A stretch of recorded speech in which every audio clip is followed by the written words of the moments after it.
안녕하세요. 저는 행복한 삶을 즐기고 있는 30대 여성입니다.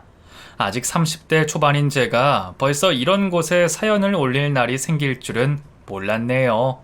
그만큼 사람 인생은 짧든 안 짧든 무슨 일이 생길지 모르는 것 같습니다. 겨우 30대밖에 안 되는 저에게 원망, 분노, 감동 등 수많은 감정을 겪게 되었던 사연들이 있으니까요.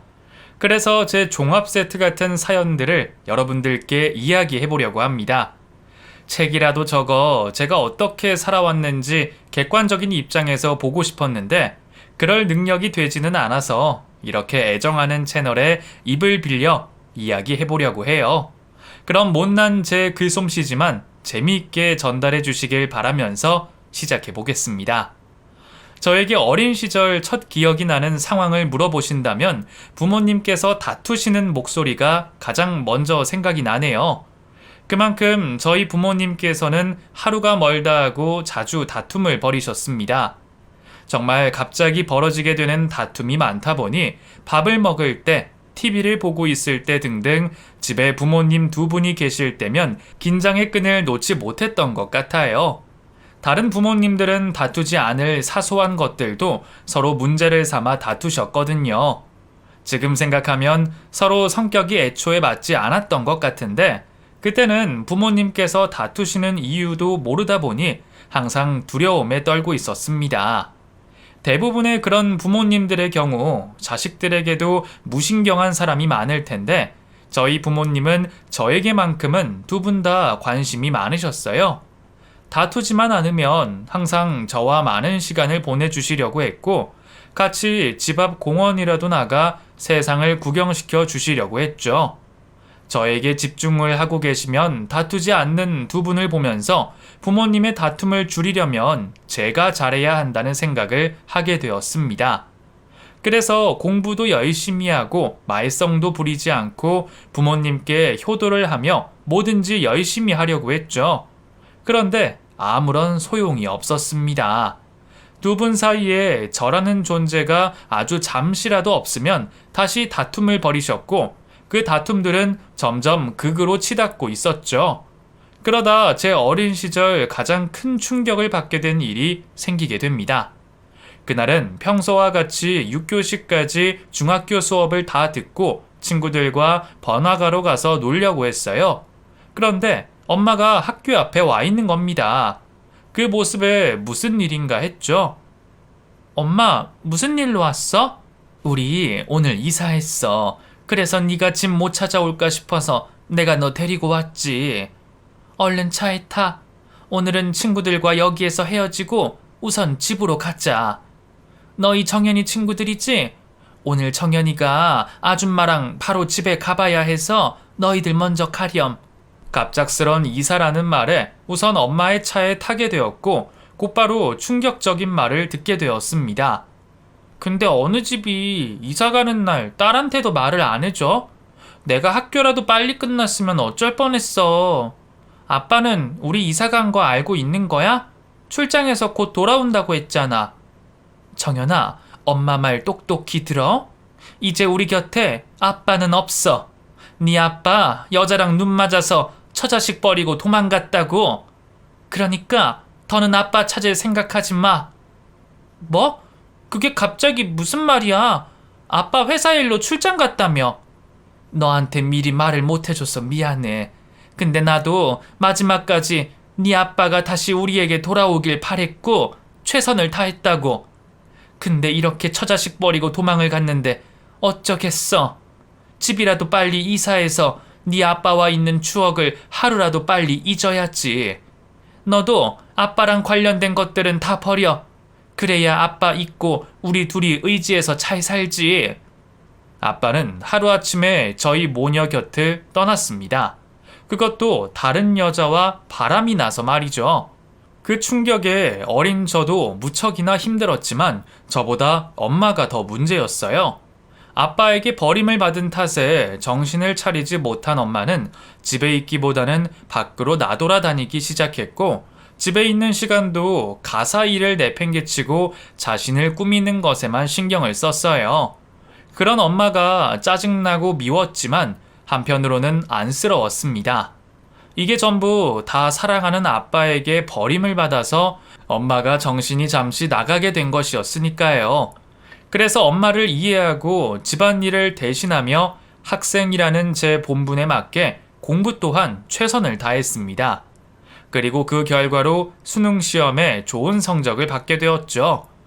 3지망까지 전부 원하는 대학에 붙기는 했지만 가장 원하던 대학은 저희 형편에 무리가 되었습니다. 사실 이때까지 부족한 형편 생활 속에 살았던 것은 아니었지만 정신을 차리지 못하시는 엄마에게 실망을 하신 외할아버지께선 1, 2년 전부터 지원을 끊으셨거든요. 그러다 보니 홀로 벌이를 하시는 엄마에게 제 4년 동안의 학비라는 부담감을 지게 할 수 없었습니다. 외할아버지께 부탁을 할 수도 있었지만 그것 또한 아빠와 떨어지고 나서 계속해서 저희에게 지원을 해주신 외할아버지께 부탁할 일은 아니라고 생각이 들었어요. 입학 신청일은 다가오고 어쩔 수 없이 외할아버지께 부탁을 드려야 하나 생각하던 차에 어떻게 제가 다니는 학교를 알았는지 아빠가 저를 찾아 학교 앞으로 왔어요. 처음 아빠를 보고는 그 자리에 멈춰서게 되었고 아빠와 저 사이에 미묘한 기류가 흐르자 친구들은 자리를 피해 주었죠. 엄마가 연락을 했는지 아빠는 제가 등록금으로 고민을 하고 있다는 것을 알고 있었습니다. 그리고 자신이 그 등록금을 해결해 주겠다며 말을 했죠. 하지만 저는 그러한 아빠의 말들이 들리지 않았습니다. 처음 아빠를 봤을 때부터 저와 엄마의 인생을 망쳐버린 아빠에 대한 원망만 있었을 뿐이었죠. 이렇게 찾아와서 돈으로 해결해 준다고 하면 내가 고맙다라고 할 줄 알았어요? 이제서야 나타나서 잘못을 구하고 아빠 노릇하려고 그러는 거예요? 아빠 때문에 나도 엄마도 우리 모녀 둘 다 얼마나 힘들게 살았는지 알아요? 엄마는 아빠가 도망간 이후로 아직까지도 제정신 못 차리고 있어요. 그런 모습 옆에서 보고 있는 딸의 심정이 어떤지 알고 있냐고요? 정연아, 그게 아니야. 어디 조용한 곳에 가서 차분하게 내 말 좀 듣고 나서 판단하렴. 조용한 곳에 아빠 얘기 들으면 달라지는 게 있어요? 과거에 있었던 일이 없던 일로 변하기라도 하냐고요? 내 가슴에 있는 상처가 아무런 일 없었다는 것처럼 싹 낫기라도 하냐고요? 아빠 도움 받을 바에는 학교 등록 안 하는 게 나아요. 아직도 저를 당신의 딸로 생각하시나 본데 저는 아빠가 우리 곁을 떠난 순간부터 아빠라고 생각하지 않았으니까 이제는 제 앞에 나타나지 말아주세요. 그렇게 아빠에게 원망을 쏟아붓고 나서 저는 엄마와 제가 일을 하며 등록금을 감당할 수 있는 국립대로 입학을 하게 되었습니다. 물론 일지망을 하던 사립대학에 들어가지 못한 건 아쉬웠지만 각자 자신의 분수대로 사는 거라 생각하며 제 상황에 맞는 최선의 선택을 하게 된 거죠. 대학을 졸업 후 괜찮은 회사에 입사하게 되었고 다른 사람들이 보기에는 아무런 문제가 없는 평범한 사회인이 되어 생활하고 있었습니다. 하지만 평범해 보이는 저에게도 심각한 결함이 하나 있었죠. 어린 시절 겪게 되었던 일들 때문인지 주변에서 가정 환경에 대한 이야기만 나오면 저 스스로 위축이 되었어요. 대학 동아리 친구들이 솔직하게 속내를 털어놓으며 서로의 집안 이야기를 할 때도 회사 면접에 있어 면접관 분께서 다른 응시 인원들과 마찬가지로 집안 환경에 대해 여쭤볼 때도 항상 불안에 떨고 있었습니다. 중학교 시절부터 시작된 저의 가정 환경 콤플렉스는 이제는 보통의 평범한 사회인이 되어서도 계속 꼬리표처럼 따라왔어요. 그러다 보니 사회에서 맺게 되는 평범한 관계도 혹시 집안 이야기가 나오지 않을까 힘들어하며 피하게 되었죠. 그런 저에게도 같이 미래를 꿈꿀 수 있는 남자친구가 생기게 되었습니다. 남자친구인 용훈 씨는 저와 같은 회사를 다니고 있던 사람이었어요. 다른 부서였던 용훈 씨는 회사 내에서도 다른 직원들에게 관심을 많이 받는 사람이었던 탓에 저도 개인적인 친분을 쌓기 전부터 알고는 있었죠.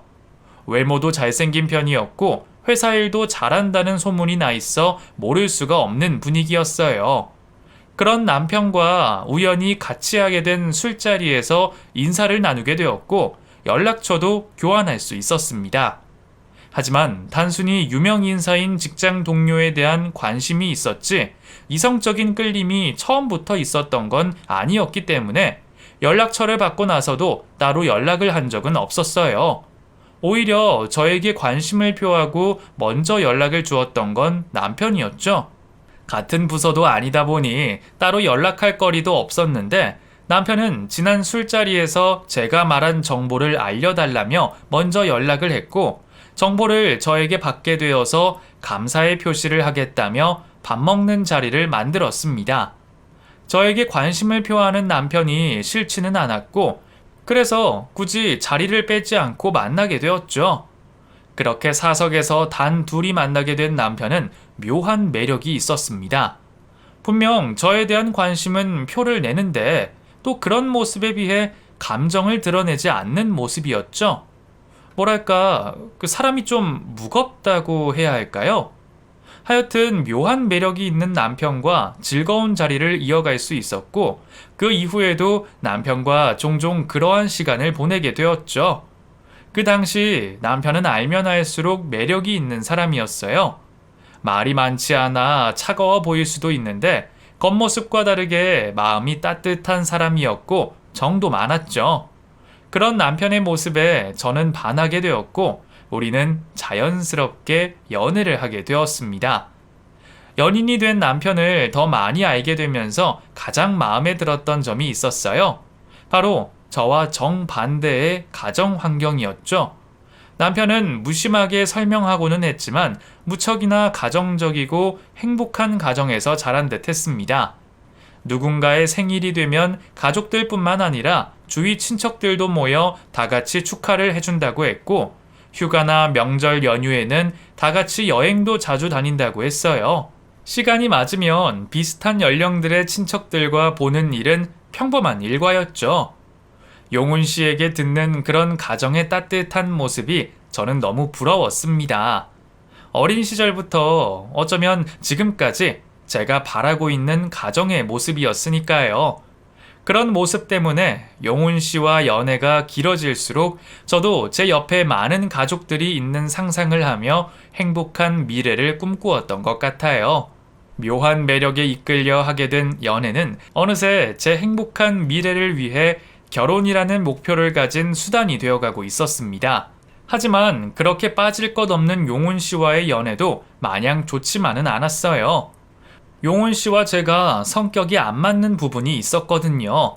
아니 어쩌면 용훈 씨의 성격을 맞춰줄 수 있는 사람이 있기는 한 건지 저는 잘 모르겠네요. 용훈 씨는 유독 사생활에 간섭을 하는 걸 싫어하는 성격이었어요. 물론 연인 관계라고 해도 너무 집요하거나 사적인 것들까지 간섭을 하면 안 되겠죠. 하지만 내 연인이 저와 떨어져 있는 시간에 누굴 만나고 무엇을 하는지 정도는 다들 물어보잖아요. 저도 딱 그 정도까지였습니다.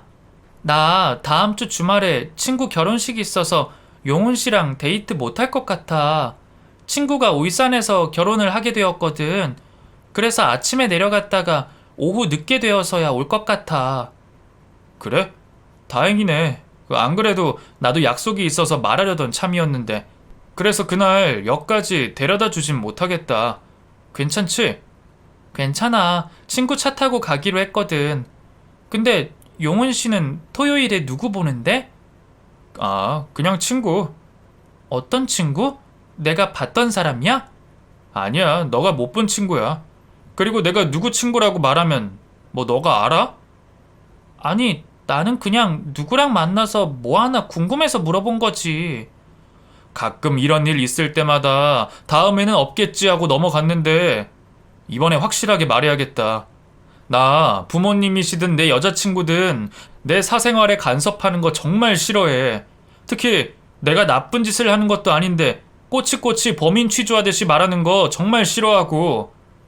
무슨 말을 그렇게까지 해. 내가 무슨 의심을 했다고. 남자친구가 누구 만나는지 정도는 물어볼 수도 있고 알아야 할 수도 있잖아.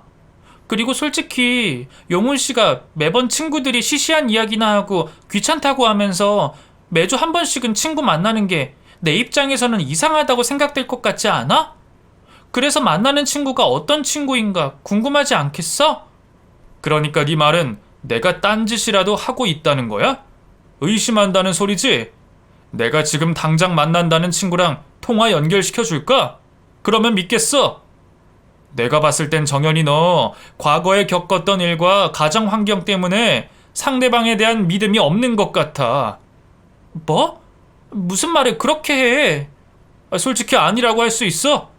나는 너랑 다른 환경에서 자라서 그런지 모르겠지만 너가 친구 만난다고 하면 그냥 친구 만나는 거야. 설령 남자인 친구와 만난다고 해도 이상한 의심 따위 하질 않는다고. 어렸을 때부터 그런 신뢰와 믿음이 당연한 걸로 알고 배우며 자라왔으니까. 그런데 너는 그럴 수 있겠어? 지금 친구 만나고 오겠다는 걸로도 나를 의심하려고 하잖아. 너가 계속 나를 믿지 못한다면 우리 만나는 거 다시 생각해보자. 믿음과 신뢰, 용훈 씨는 그런 것들이 저에게 부족하다고 했습니다. 어린 시절 제 불우한 환경 때문에 말이죠. 그때는 그 말이 맞다고 느껴졌어요. 불우한 어린 시절이라는 제 콤플렉스 때문에 더더욱 용훈 씨의 말을 믿었던 거겠죠. 그래서 모두 제 잘못이라 생각했고 더 나은 삶을 위해 제가 참아야 하는 줄 알았습니다. 궁금한 것이 있어도 용훈 씨의 사생활이라고 느껴지면 아무런 말도 하지 않았고 이전과 같이 용훈 씨가 제가 모르는 사람과 함께 시간을 보내고 있어 불안감이 들 때도 억지로 견디게 되었죠. 그렇게 지내다 보니 우리는 어느새 3년이라는 시간 동안 사귀고 있었고 자연스럽게 양쪽 집안에서도 결혼 이야기가 나왔습니다. 나이가 차서 하는 결혼이다 보니 시부모님 측에서도 이혼 가정이나 편부모 가정에 대해 개의치 않으셨고 아무런 문제 없이 결혼식까지 올릴 수 있었습니다. 하지만 그 중간에도 소동이 하나 있긴 했었죠. 제 결혼식이 결정되고 한창 결혼 준비로 바쁘게 지내고 있을 때였어요. 제 결혼 소식을 지인으로 통해 알게 되셨는지 아빠가 이번에도 저를 찾아오셨죠. 그런데 시간이 그만큼이나 지났고 곧 저도 누군가의 부모가 될 상황에서도 저는 아빠에 대한 원망이 다 풀리지 않았었나 봅니다. 저를 보러 집 앞까지 찾아오셨다는 아빠와의 만남을 거절하게 되었죠. 그렇게 찜찜함을 남기고 용훈 씨와 결혼을 준비하고 있었는데 같이 모든 걸 공유해야 하는 예비 부부 사이에 이번에도 남편은 개인적인 일이라며 제가 관심을 가지는 걸 보고 간섭이라 매도를 하더군요. 곧 결혼식을 앞둔 사이에 왜 이러나 싶었지만 전에 남편이 말한 것 때문에 그런 일이 있을 때마다 저 혼자 화를 삭히며 소가리를 하게 되었습니다. 하필 그런 때에 아빠는 한 번 더 저에게 연락을 했고 남편과 결혼 때문에 큰 스트레스를 받고 있던 저는 그 스트레스들을 아빠에게 풀듯이 모진말을 하게 되었어요. 왜 또 연락하셨는데요? 제가 아빠 안 보겠다고 10년 전에도 말씀을 드렸고 최근에도 전했잖아요. 왜 도대체 저를 가만히 두지 못하셔서 난리예요? 정연아, 그게 아니야. 네가 결혼을 한다고 하니 지금 외에는 우리 부녀가 오해를 풀 기회가 없을 것 같아서 내가 만나자고 한 거다. 그리고 하나 있는 딸 결혼하는데 아빠로서 뭐라도 해주고 싶지 않겠니? 왜 이렇게 흥분했는지 모르겠지만 흥분을 좀 가라앉히고 나랑 만나자. 꼭 오늘이 아니어도 돼. 너가 마음이 좀 진정되고 편안한 날 말해주면 내가 네 시간에 맞춰서 가마. 이제 와서요? 이렇게 저 위하는 척 하실 거였으면 애초에 우리 곁을 떠나지 말았어야죠. 제가 다른 사람들에게 웃고 밝게 지내도 속은 얼마나 썩어 문드러진 줄 아세요? 이게 다 누구 때문인데요? 아빠가 그런 짓들만 안 했어도, 아니, 엄마와 저에게 최소한의 예의를 지켜서 떠난다고 말만 해줬더라도 이렇게 속이 썩어 있지는 않을 거예요. 아빠가 떠난 날 우리 사이는 끝난 거예요. 제발 하나 있는 딸 그렇게도 아끼신다면 더는 제 인생에 나타나지 말아주세요. 저 지금 결혼하는 사람과 정말 행복하고 싶어요. 괜히 아빠 때문에 겨우 균형 잡고 있는 제 행복한 삶 망치기 싫다고요. 제발 하나 있는 딸, 아빠 만나서 부정타게 하지 마세요. 그리고 정말 마지막으로, 더는 제 삶에서 나가주세요. 정연아. 더 모질게 이야기해야만 아빠가 제 곁에서 떨어질 거라고 생각했고, 저는 그날 오랫동안 전화기를 붙잡고 아빠에게 지금까지 쌓여있던 원망과 스트레스를 모두 쏟아부었습니다. 그 통화 후 아빠는 저에게 어떠한 연락도 하지 않으셨고, 저는 남편과 결혼식을 올리게 되었죠. 이후 시간이 흘러 아직 신혼이긴 했지만 남편의 개인주의적 성격 때문에 우린 다른 신혼 부부들처럼 뜨겁지는 못했고, 마치 몇십 년은 같이 살았던 부부처럼 우리 사이는 미지근했습니다. 제가 남편에게 애정을 갈구할 때마다 남편은 항상 사랑한다 말은 해주었지만 언제나 제게 무신경한 모습을 보였어요. 남편은 결혼을 하고서도 가정과 아내인 저보다 회사 일과 개인적인 일을 중요시했습니다. 이번에도 또 애정결핍과 불우한 환경으로 믿음이 부족해서라는 말을 듣기 싫어 참았지만 이건 아니다 싶어서 몇 차례 말을 꺼내기도 했죠. 자기야, 우리 다음 주에 금요일부터 쉬는 날인데 주말에 어디 짧게라도 여행 다녀올까? 다음 주? 안 돼. 나 친구들이랑 토요일에 약속 있어. 그 친구들 이번 주에도 보는 거 아니야? 엄청 중요한 약속도 아닌 것 같은데 미리 못 가겠다고 말하고 나랑 여행 갈 수 있잖아. 이미 선약으로 잡아놓은 걸 어떻게 취소를 해? 그러면 당신이 미리 말을 했어야지. 그리고 내가 갑자기 생기는 스케줄 싫어하는 거 알잖아. 여행 가려면 숙소 예약이며 동선이며 계획할 게 얼마나 많은데. 이렇게 즉흥적으로 하면 어떡해? 언 2주나 남은 시점에 여행 가자는 말도 못해? 우리가 아직까지 연인 관계야? 부부가 시간만 맞으면 즉흥적으로 여행 정도는 갈 수 있잖아.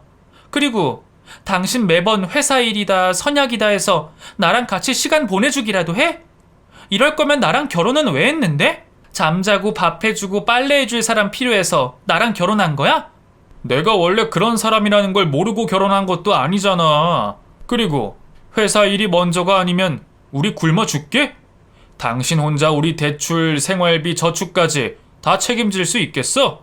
아무리 어린 시절에 어리광 부릴 사람 없어서 지금 나한테 이런다고 해도 우리 앞날을 생각하고 말을 해야지. 알았어. 제발 그 얘기 좀 가지고 와서 갖다 붙이지 마. 다음 주 당신은 원래 계획대로 친구들 만나.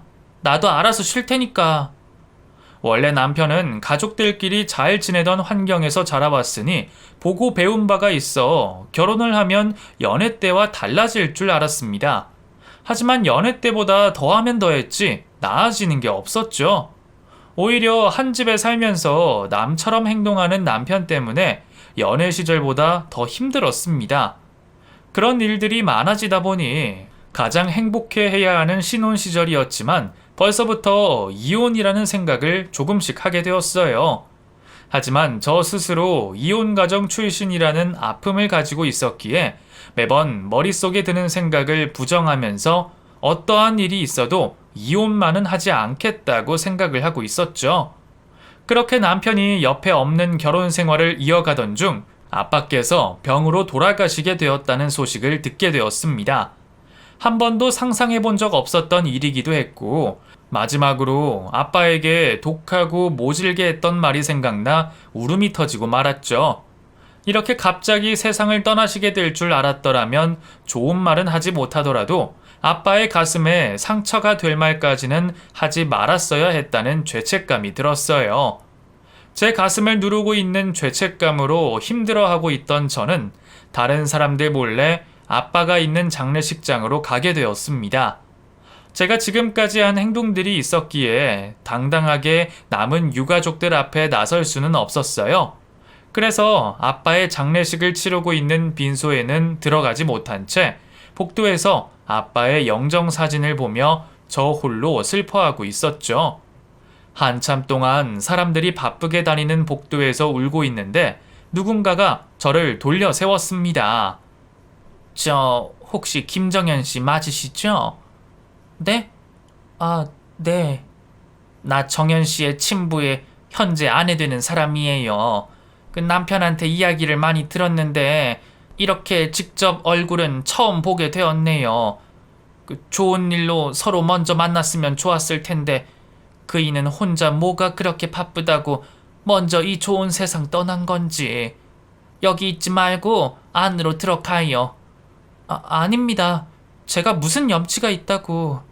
아유, 그러지 말아요. 마지막 가는 길에 딸 얼굴도 못 보고 가면 아빠가 얼마나 속상하겠어요. 끔찍이도 생각하던 딸인데 인사도 올리고 마지막으로 아빠께 하고 싶은 말도 충분히 해요. 아빠와 재혼을 하셨던 아주머니의 배려로 저는 아빠의 빈소로 들어가 마지막 인사를 건넬 수 있었습니다. 빈소 앞에 서게 되니 좀 전보다 감정은 더 주체를 할 수 없었고 눈물과 콧물이 범벅이 되어 아빠께 지금까지 모두 다 잘못을 했다며 용서를 구하게 되었죠. 울음을 터뜨리며 한참 동안 있던 저는 아주머니께 감사의 인사를 표하고 집으로 돌아가려고 했습니다. 장례식장을 나와 택시를 타려고 하는데 아주머니께서 저를 다급히 부르셨어요. 정현 씨, 잠깐만요. 다름이 아니라 이거 남편 유품들 정리하다가 보게 된 건데 정현 씨 이름이 써있는 상자가 있더라고요. 나야 잘은 모르겠지만 아마 남편이 정현 씨와 있는 추억들을 모아둔 상자 같아요. 장례식장에는 정현 씨가 올 것 같다는 생각이 들어서 가지고 왔었는데 이렇게 건네줄 수 있게 돼서 다행이에요. 그리고 이것들 말고도 혹시 다른 물건들 필요한 게 있으면 부탁해요. 그럼 조심히 들어가요. 감사합니다, 아주머니. 차마 상자를 그곳에서 열어볼 수 없었어요. 겨우 진정된 마음이었는데 아빠가 저에게 남긴 상자 안 물건들을 보게 되면 다시 걷잡을 수 없이 감정이 요동칠 것 같았습니다. 그렇게 북받쳐 오르는 감정을 겨우 누르며 집으로 돌아왔고 아무도 없는 집안 방 한켠에서 아빠가 저에게 남긴 상자를 열어보게 되었죠. 그곳에는 어린 시절 제가 아빠와 찍었던 사진들과 함께 제 옷가지들과 아빠에게 쓴 편지들이 있었습니다. 그리고 아빠가 써온 듯한 일기장도 발견하게 되었죠. 엄마를 만나기 전부터의 일들이 적혀져 있던 일기는 엄마를 만나고 두 분 사이에서 제가 태어나고 어떻게 자라고 있는지 모두 적혀져 있었어요. 그리고 부모님 두 분께서 왜 이혼을 하시게 된 건지도 적혀져 있었죠. 그 단락을 읽게 되는 순간 저는 손에 쥐고 있던 일기장을 가슴에 묻고 오열할 수밖에 없었습니다. 지금까지 아빠를 처자식을 버린 무정한 가장으로 생각하고 있었는데 그 모든 게 다 제 오해였습니다. 엄마가 꾸며낸 거짓들이었죠.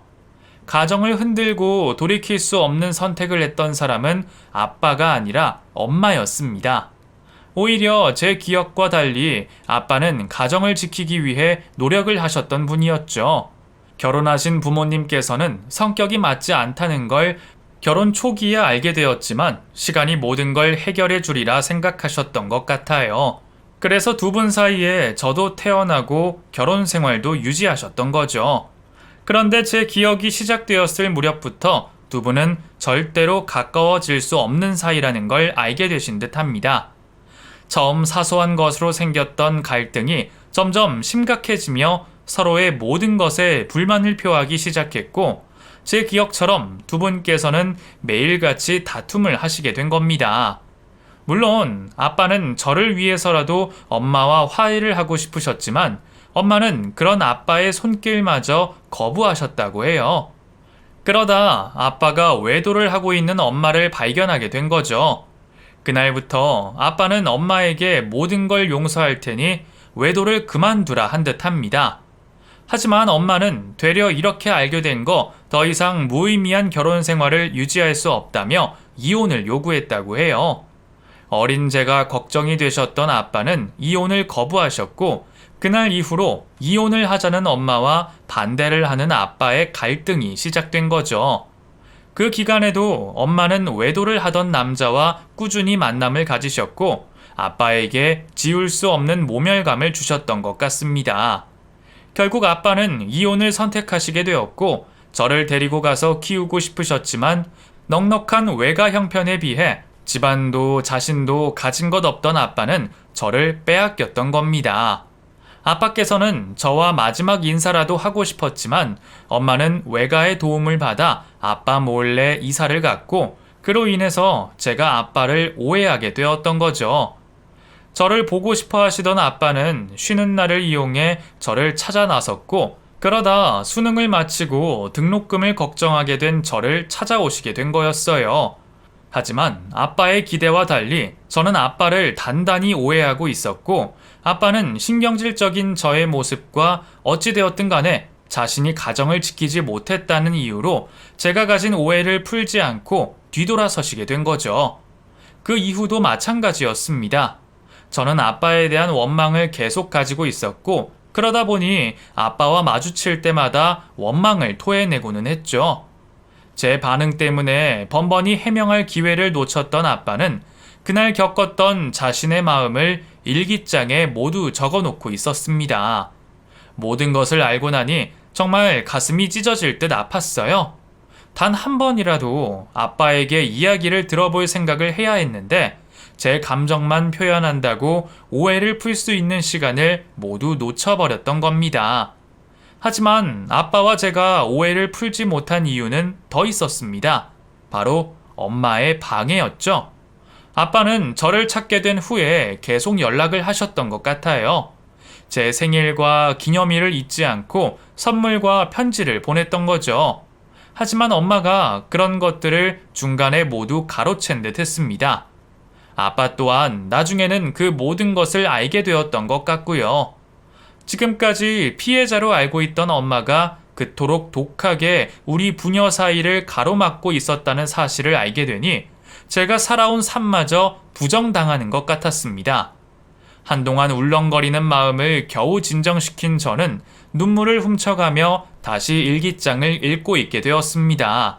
그런데 이전 일들처럼 과거 형태가 아닌 현재 진행 중이고 있는 충격적인 사실을 알게 되었습니다. 아빠가 남편의 수상한 모습을 확인하고 저에게 어떻게 설명을 해야 할지 고민을 하고 있는 내용이었죠. 그곳에는 우연히 남편을 만나게 된 일부터 옆에 제가 아닌 다른 여자가 있는 모습, 그리고 두 사람이 다정한 모습으로 있었던 장소와 날짜, 시간까지 정확하게 적혀져 있었습니다. 처음 일기장에 남편에 대한 글이 나왔을 때만 해도 아빠가 착각을 하고 있다고 생각했어요. 왜냐하면 그곳에서 묘사된 모습들이 남편이라고는 상상을 할 수 없을 만큼의 내용들이었거든요. 그곳에 묘사되어 있는 남편은 상간녀에게 무척이나 다정했고 애정 표현도 많이 하는 모습이었습니다. 그런데 페이지를 넘겨 아빠가 남편과 상간녀에 대해 조사를 한 내용을 보니 일기장에 나와 있는 남자가 제 남편임을 부정할 수 없었어요. 아빠는 저를 위해서 두 사람에 대해 많이 알아보셨고 정확하지 않을 수도 있었지만 두 사람의 목적이 무엇인지까지 결론을 내셨습니다. 아빠가 알아내신 게 맞다면 남편은 저와 만남을 시작하자마자 그 여자와도 사귀었던 것 같습니다. 그리고 저와 연애를 하고 결혼을 하는 동안에도 쭉 여자를 만나며 외도를 하고 있었던 거죠. 아빠가 자세히 적어 놓으신 두 사람의 미래를 하던 날짜와 시간, 장소들을 보니 남편이 매번 회사 일과 친구 일로 저의 곁을 떠나 있을 때였어요. 그 모든 사실을 알고 있었지만 아빠는 저에게 이 사실을 말하시는 걸 망설이고 있었습니다. 자신이 하는 말을 딸이 거짓이라 생각할 수도 있었고 어린 시절 부모의 이혼으로 큰 상처가 있는 저에게 남편의 외도는 받아들이기 힘든 충격으로 다가올까봐 걱정을 하고 계셨던 거죠. 제 걱정으로 고뇌하는 글만 일기장 몇 페이지가 적혀 있었고 저는 그 글을 모두 읽으며 아빠가 얼마나 저를 위하셨는지 알 수 있었습니다. 제 어린 시절 아픔을 알고 있는 남편이 그런 짓을 했다는 것에 용서를 할 수가 없었어요. 하지만 증거라고 가지고 있는 건 돌아가신 아빠가 적으신 일기장밖에 없었죠. 과연 그 일기장이 이혼을 하는 데 있어 증거가 될 수 있을지 확신이 가지 않았습니다. 두 사람에게 정당한 처벌을 하기 위해서는 반드시 증거가 있어야 했죠. 이제부터 직접 남편을 쫓아다니며 외도의 흔적을 찾아야 하나 고민을 하고 있을 때 아빠의 일기장에 적혀 있는 몇 가지 메모들이 눈에 들어오게 되었어요. 내 문서, 일상, 여가, 사진, 풍경, 이 단어들이 과연 무엇을 뜻하는지 한참 동안 생각하게 되었죠. 분명 남편의 외도가 적혀져 있는 일기장 단락에 맨 마지막에 있는 걸 보니 아무런 의미가 없는 단어는 아닌 듯 했습니다. 그러다 이 모든 단어들이 컴퓨터 안에 폴더명일 수도 있겠다라는 생각을 하게 되었죠.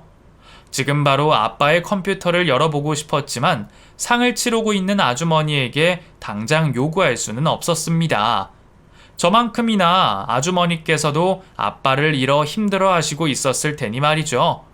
그래서 아빠의 장례를 마칠 때까지 기다리게 되었고 장지에 따라가 모든 장례를 마치고 나서 아주머니에게 상황을 설명하고 부탁을 하게 되었습니다. 아주머니께서는 흔쾌히 아빠의 컴퓨터를 사용할 수 있게 해주셨고 제 예상과 같이 아빠가 적어놓은 폴더 안에서 남편이 상간녀와 외도를 하고 있는 사진을 확인할 수 있었습니다. 결혼 후 남편이 한 의심스러운 행동들과 아빠께서 일기장에 써놓으신 내용들을 먼저 알고 있던 이유로 사진을 확인하고도 그렇게 놀라지는 않았습니다. 오히려 남편에게 당당하게 내밀 수 있는 증거들을 확보하게 되어 마음이 놓였죠. 곧바로 저는 친구들과 만나고 돌아왔다며 제게 천연덕스럽게 거짓말을 하고 있는 남편에게 사진을 보여주며 이혼을 요구했습니다. 당신이 지금까지 가정을 위해서 야근을 하고 원칙주의자인 척 깰 수 없는 선약을 하며 만나온 사람이 이 여자야? 겨우 이 여자 만나려고 처음부터 지금까지 나한테 거짓말을 해온 거니? 당신 뭐야? 어떻게 당신이 이런 사진들을 가지고 있어? 설마 당신 다 알면서 계속 내 옆에 붙어 있었던 거야? 내가 미쳤어? 이렇게 추잡한 짓 하고 있는 줄 알았으면 진작에 당신이랑 갈라섰지. 그런데 지금 이 상황에서도 잘못했다는 말은 나오지 않나 봐? 하기야, 나도 당신과 쓸모없는 감정 싸움하고 싶지 않아. 당신처럼 벌레만도 못한 사람이랑 무슨 말이 통하겠어. 여기 내 이혼 조건이야. 여기에서 하나도 뺄 생각하지 마. 안 그러면 나도 이혼 소송으로 당신네 집안 여기저기를 모두 들쑤셔 놓을 테니까. 뭐? 너가 이렇게 한다고 내가 겁이라도 먹을 줄 알아? 이봐, 말길 못 알아듣는 거 보니까 벌레 새끼 맞네? 내가 벌레 같은 당신에게 겁먹으라고 했어? 이 요구 조건 그대로 해야 합의 이혼 해준다고 했지. 저기 대충 짐 싸놨으니까 이 집에서 나가. 당신이 죄인이니까 당신이 나가야지. 제가 한 말처럼 남편에게 심한 감정 소비를 해봤자 제 목만 아프고 혈압만 높아질 뿐이었어요.